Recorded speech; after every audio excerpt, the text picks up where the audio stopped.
Yes, Adam, hello. Hi. Okay, you have been in Turkey for 2 weeks. True. What is that experience like? It's been amazing. It's been, without exaggeration, the trip of my life. Mm-hmm.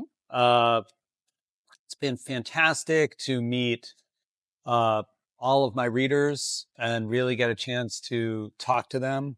I was here once before in 2009, just 2-3 years after my books were released.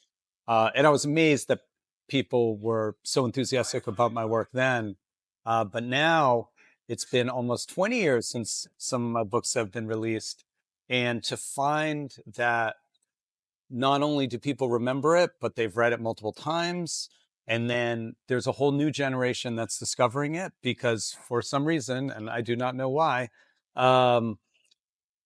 Improbable seems to be the book that kids read when they turn 12 or 13 or 14. Mm-hmm. And so that's awesome. And it's because their parents are giving it to them and saying, I really like this book. I think you'll like this book as well. So it's been amazing. Okay. What do you think about the probability of having a pleasant conversation with me, first of all? Extremely high. You seem quite nice. Yeah, I hope it will be nice. Okay. Now, as a person, I'm not much into physics, mathematics, gambling, poker, but you are really a successful writer because you made me read both of the books till the last sentence with a great enthusiasm. First of all, thank you for that. Oh, teşekkürler. Normally, science fiction is not my cup of tea either, but they were great. Now, it's a well-known fact that Turkish people don't read as much as the ones of developed countries. And I also would like to congratulate you for having made us read so much because so many Turks are addicted to your books. Okay, now my first question is coming, Adam. Now, being a bestseller author might be a bit dangerous sometimes as it boosts the level of expectancy. Do you agree with that? Yes and no. On the one hand, when you write a book and you're a first-time novelist or no one's ever heard of you, there are no expectations. So that can be really freeing. There's something really nice about that. On the other hand, if you've never been published before, or you don't know if the book you're writing will get published, you could write a first book, which I did, and it was published in the US in 20 languages. And my second book wasn't published in the US, So if you're writing and you don't know if it's going to be published, or maybe it's going to be published, but they're only going to print a couple thousand copies and probably no one's going to buy it, that can be really hard too, because you don't know if anybody's going to read your work. And that could be incredibly dispiriting. And so I've been super energized being here, meeting all my fans again, because again, this book so far hasn't sold in the United States, but it's already doing exceptionally well here. And so as I'm working on my next book, I know that I have like a fan base here who are smart and energized and enthusiastic and are really looking forward to my next book. So although there's like a little pressure, it's more motivational of like, all right, people are looking for something that's going to be fun and exciting, and it makes me want to deliver it too. Okay, all right. And in one of your interviews, you say writing well has a lot to do with being honest to the body. Do you ever think of your family while writing? For example, do you ever tell yourself, if I write this, I can offend my wife, or what can my children will think of if I mention about this or that? Yeah, it's something I think about and worry about a little bit, but I think most people understand. The protagonist of Mobius is very much similar to me, but I wouldn't say his wife is very similar to my life. And so I might be inspired by friends or family members, in aspects of certain characters, but I can't say as I've like based any individual character solely on one person. So hopefully nobody, gets offended. But honestly, what I'm writing isn't even if I base a character on you, it's not you, it's who I perceive you to be, right? And it's through my observations. And so like the only person you could really write truly about and be crazy honest is yourself, I think. Okay. All right. Now, shall we talk about your latest novel, Mobius? I'd love to. Okay. Well, the topic in Mobius is the difficulty of the startup generation in having a balanced family life, right? Can we call this a white collar novel or the holy book of MBA? I mean, the funny thing is, I don't think of us. I feel like there are like three types of jobs in the world, and there's like kind of like the blue collar jobs of, working more with your hands, and they're the white collar jobs, and I think of those as kind of corporate drone, working in an office, with like a ton of other people. And startups I view as sort of slightly differently because although it's a more intellectual job, if you've worked at a true startup, a small startup, you're doing everything, right? If you work at most white collar jobs, it's narrow. It's like, this is your specific function. And a lot of times when you get hired for a startup, they're like, you seem great. I'm not even exactly sure how I'm going to use you. And it's going to change over time. So, so I wouldn't, so I would say that, part of the reason I wrote this book is you read about giant successful startups like YouTube or Google or Instagram, Facebook, but you never really read about like the ones that don't work out. And what I wanted to communicate was sort of the emotional truth of how hard it is to work at a startup and balance that with family. And really I was sort of writing a lot about my own personal experience, but the only way I felt like I could get to the truth of how I felt, it was to put it in a novel, not in nonfiction. Okay. And have you had any feedback from entrepreneurs in the United States or the young generation from that startup group? Not just, it only just came out in Turkey. So, okay. It's so not new. yet. It's too new. Okay. I look forward to hearing their feedback. Okay. All right. And again, in the novel, you say that MBA is nothing to do but making a circle of friends for 2 years, and that it's a lot of company wine and receptions of cheese. You say something like that, yeah? And I'm sure that many young people will be watching this conversation. And as a member of this big startup world, do you really suggest doing MBA? Because as far as I know, you also studied business at Stanford, and you have converted a small company with only 15 employees into a company of $600 million. So is MBA really useful? So first of all, the impressions of an MBA came from like my character being cynical. So that's sort of like the the classic like wine and cheese select reception and networking. That's an aspect of it. Honestly, I think it's very easy to be successful in business without that degree. I studied business undergraduate as well as graduate school. So candidly, I didn't learn as much in graduate school as some of my peers who might have been English majors as an undergrad. And I think for some people, it really helps open their mind and give it structure in a certain way. And other people sort of already have those skills. So it has to be, it's very unique to the person.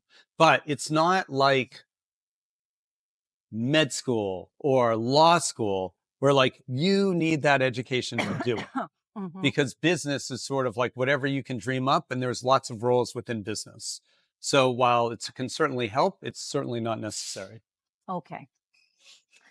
And I loved the end of the novel. It hit me really, because maybe because I also lost my father at a very early age, like yours. And at the end of the novel, I remembered the famous quote of Robert Frost, whom I like a lot.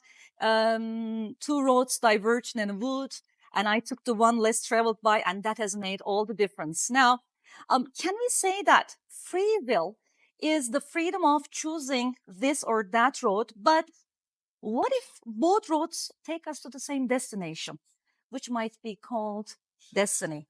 What do you think about that? I think it's possible. I think the true road less traveled is stepping off the road, right? Yeah. And a lot of times in life, it feels you are making decisions. I'm going to go to this school or that school, but you might not be thinking or no school. Right? Or maybe someone doesn't have the opportunity and they're just focused on like, yeah, I'm not going to go to college because my parents didn't, or I don't have money. And they're not like really imagining, and what if I could, right? And so I think that a lot of people ask me about fate and destiny and how I think about it. And I think there's a path we're all sort of on, not so much a fate destiny path, but more of like, our parents did this. We were born in Istanbul. We have this amount of money. Like, and there's already this like natural path of like different choices you can make, but all winding up in the same place. And you really have to think outside the box to make a wild change in your life. Right. And so for me, it was, I'd never studied creative writing before. I'd taken like 1 or 2 classes, and I have an MBA and I have a master's in statistics, and I went to Stanford. So like the path that I'm on is startups, business. Yeah. And there are lots of roads I could take within that path.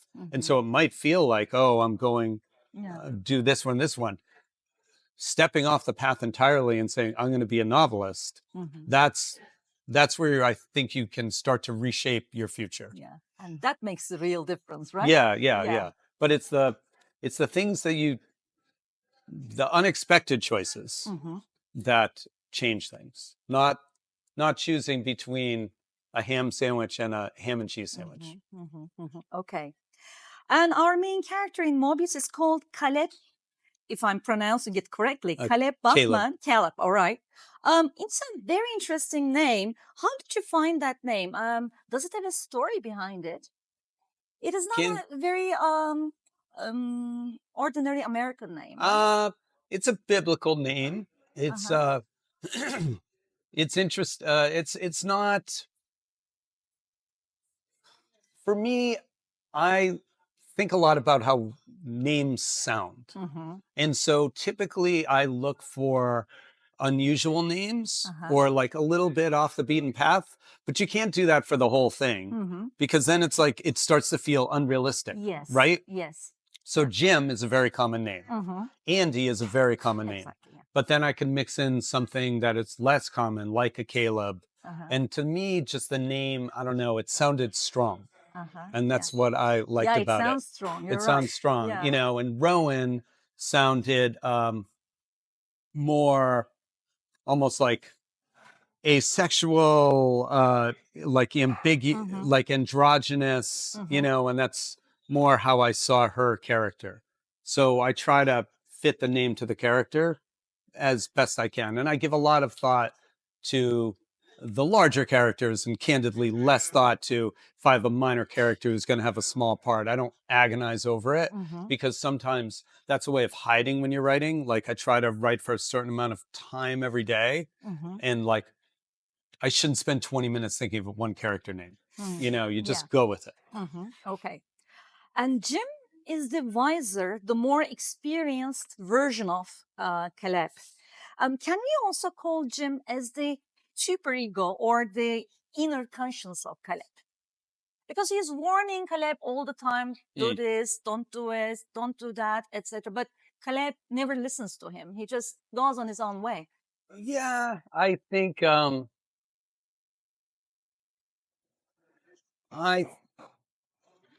don't want to say too much because it starts to give away things about the novel, but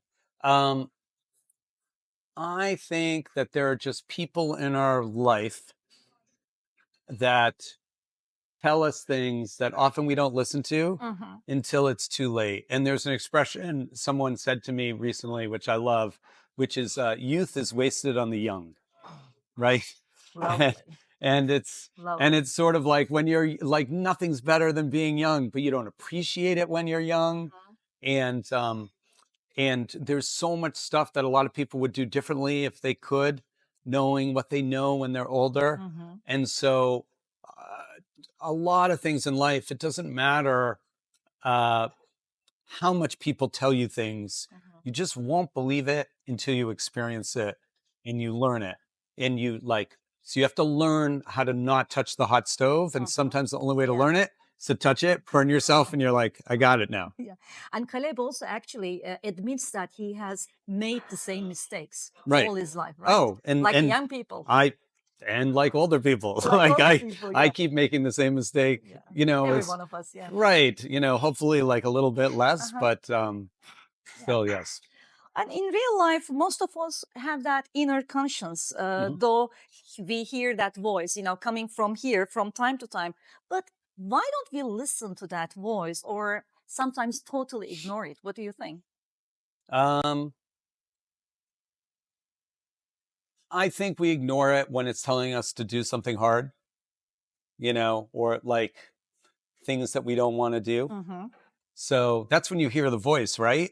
When you're like, you're doing something and it's a bad idea. And the voice inside of you is like, this is a bad idea. But that's where it's your emotions, your desires are trumping your kind of rational thought. Okay. And if we go back to the business world in the novel again, you say companies of technology never call their employees because it sounds too harsh. It puts too much stress on the word hierarchy. Instead, they call them teammates because that sounds egalitarian. Isn't that hypocrisy in the world of startups and a big irony as well? It's total hypocrisy. I think I'm pretty cynical. I think most startups are cynical places. I think that often they start with like great intentions and like somebody has a dream, a visionary CEO, like that happens, right? But you have to it's just like life, you start off with the best intentions and then you have to like make compromises, like do the practical thing, not follow your dream and everything else like that. And it slowly chips away at you. And then you wake up one day and you're so far from where you started and you don't really know how you got there, but it's death by 1,000 cuts. So, startups start with this like grand mission, but then maybe they're forced to pivot and change their whole product. And this is very common because they couldn't find a market fit for their original product. And so they still say they have that mission, but maybe they're like a little bit off of it. And then startups, especially for the founder, CEO, the entrepreneurs, they take so much out of you. And typically you get paid very little unless it's successful. And typically they take years. And so after years of being like beaten down and making compromises and getting further away from your mission and not making any money, you tend towards thinking, well, at least I better get paid for this. And then you abandon whatever idealistic ideas you had, and you go, I'm going for the money. And that's what happens a lot. And the money, you say to everybody, like all of your team members, your employees, what have you, we're going to do this and we're all going to be rich. But really, it's just the people at the top that are going to be rich, unless you work at a Google. But that's so unlikely that mostly the people towards the bottom make next to nothing. And that's the typical process of capitalism, isn't it? Yeah, totally. It is. The rich get richer, the poor get poorer. All the time. Okay. And now a question for the ones who are very ignorant in the field of physics, like me. Okay. You make a strict division between classical physics and quantum and the present, where just it lies in between. You know, you say classical physics is to do with the past and quantum is to do with future, and the present is a border between these two. Can you explain it for the ones who don't understand anything about physics like me? Right. I mean, that's sort of a metaphor. It doesn't exactly work that way. And I'm not a physicist either, or a scientist. But I think I think that's part of the reason why I'm able to explain it well, because I keep reading until I understand it as a layman, and then I explain it to fellow laymen. If you think of classical physics, there are a lot of equations that can perfectly predict movements of large bodies. So you think of the moon, right? You know when it's going to be a full moon. Like scientists know exactly where the moon's going to be 10 minutes from now, an hour from now, 10 years from now, right? And that in a way is sort of like, I'm making the metaphor like the past, because the past, like, I know I met you 25 minutes ago and we shook hands because it happened, right? And that's the reality that we shared. So it's like perfectly predictable. But quantum, that doesn't deal with large bodies like planets. It deals with like microscopic bodies like quarks or atoms or things like that. Electrons that have superposition that like aren't anywhere unless you observe them and are multiple places at the same time. And that's like total chaos. But somehow it works. And so basically and you have no idea what's going to happen until it happens. Then, you can only predict it once it's already happened, and then you're not predicting it anymore. And so that's why I'm saying that the present is sort of in between classical and quantum, because it's in between the unpredictable and the predictable. And every moment we move forward, it's the world is moving from unpredictable to happening right now to have already happened and therefore known. So it's like changing like a status. And again, another quotation from you: hoping is the same thing with praying for a God in whom you do not believe. Now, the question is this, Adam: are you really hopeful for the sake of the earth? Wow. Yeah, I know. It's a tough question. I'm both cynical and I think I'm a cynical dreamer. How about that? So I tend to think that any individual thing isn't going to work out, but maybe overall things will work out. And so in many ways, you look at the world and it seems like it's a terrible place right now and worse than it's ever been. And yet, outside of like the blip of the pandemic, putting us back a little bit, more people are vaccinated now than ever have been.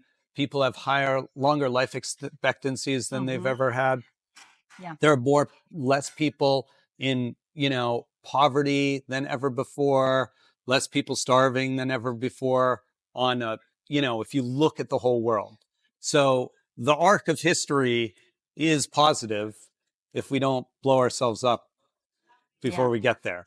So I'm like optimistic-ish, hopeful-ish, but not optimistic, but optimistic. But like in the global sense, right? And but maybe for an individual area, like some war zone, maybe I'm pessimistic about that war zone. But like for the whole planet, fingers crossed, I guess. And while reading the book till the very end, I thought a lot about the concept of this time machine. And I wish we would never be able to invent the time machine in the future, because I believe that it will be utilized for evil purposes rather than the benefit of humanity. Remember, Einstein regretted for being the father of the atomic bomb after Roosevelt died, and Truman did not keep the promise of the state. What do you think about this? Yeah, I mean, I think most things that are created and invented are sort of misused, especially if there's limited quantity. Mhm. And then I think often like the richer people become, the more they kind of abuse like their wealth to, you know, do what they want. And most people are really self-interested and do whatever they can for themselves, maybe their friends, maybe their family, but but care less as you go out. And yeah, I don't think if we had a time machine, it would be the panacea that people think it could be. And in fact, it could be terrible. Because imagine you're going back to fix your mistake, 80% it and will be I'm going terrible. back to fix my mistake. But my, you know, when I fix it, it hurts you, and when you fix yours, it hurts me, and who knows what's going to happen? Things will get more complicated. They won't get less complicated. Yeah. Okay. Now let's go back to improbable. Mhm. There are lots of things to say for improbable. Actually, many people have said a lot of things about it. And for me, it was also a pleasant book of physics and maths in the form of novel. Um, and there's a common topic in improbable and Mobius, which is fatherhood. Mhm. Because in both of the novels, there are good fathers like Martin Crow in Improbable and Caleb in Mobius, who want to change the destiny of their children. Now, what is fatherhood for you, Adam? How can you define fatherhood? Fatherhood was probably the thing that's been most impactful in my life. I think I'm not the warmest person. I'm not the most compassionate or most empathetic person at all. But fatherhood has made me much more empathetic, much more compassionate, because as soon as you have a child, at least for me, and I'm sure it's different for different people, that was the first time I would like really, truly put someone before me in almost every way, shape, and form.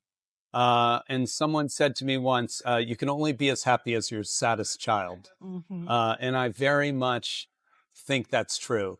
And my children's happiness becomes my happiness, and their sadness becomes mine.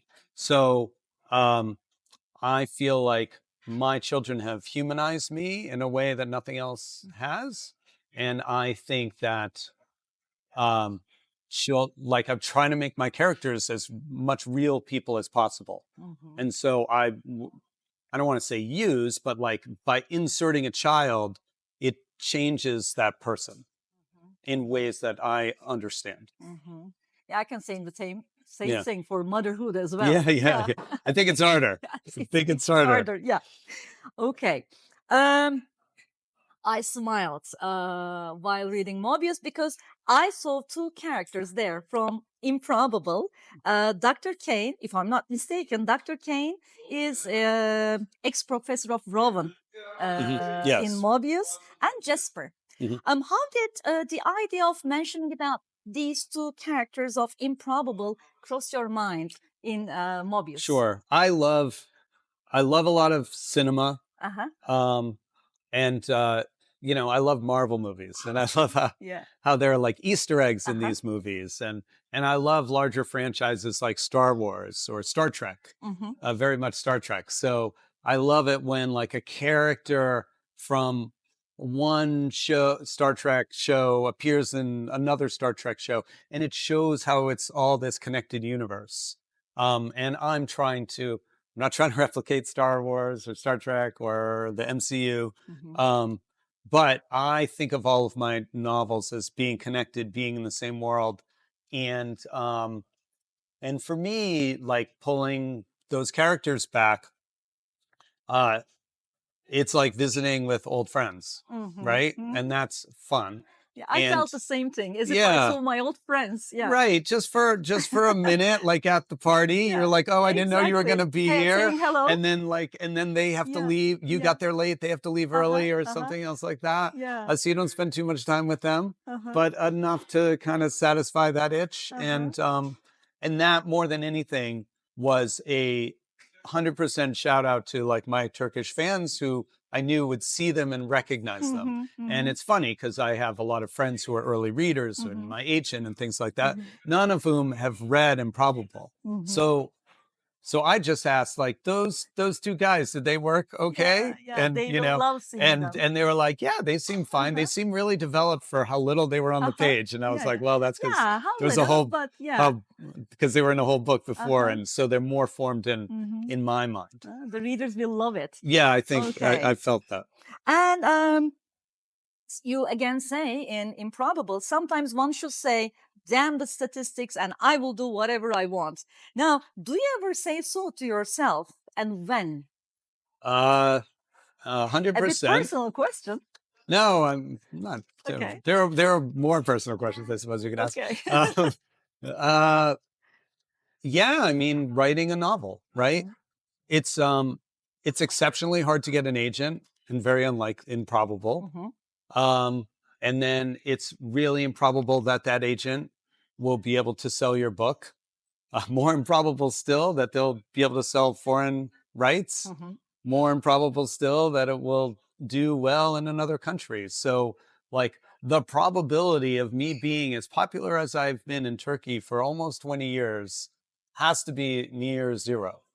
And sometimes you have to kind of put yourself out in the universe and see what happens and have certain expectations, but understand that some expectations might not be met, but other things could happen. And a friend of mine once said to me, don't be married to the outcome. And by what she meant there is, you have an idea of what success looks like.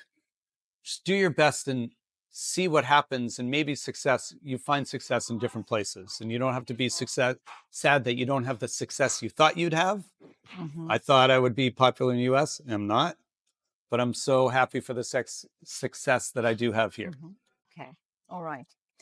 And Adam, my last question is nothing to do with your novels. There has been a question in my mind for years, and I think I have waited for a science fiction novelist to ask it. Okay. Now, might there be a planet on which all the book characters here are real creatures, and might we be book characters on a distant planet? Because you say in Improbable, nothing is improbable, you know? Or nothing is impossible. Yeah. Yeah. I mean, of course, also, would it be a good plot for a popular and smart book? I will not write that book. I wouldn't quite know where to begin. Again, I suppose anything is possible, and maybe like well-formed characters come out of our collective unconscious because they're real beings somewhere else, I suppose. But I would not bet on it. Okay. All right. Thank you very much. All right. Thank you. It was so nice to talk to you. Thank you so much. Okay. Bye-bye. All right.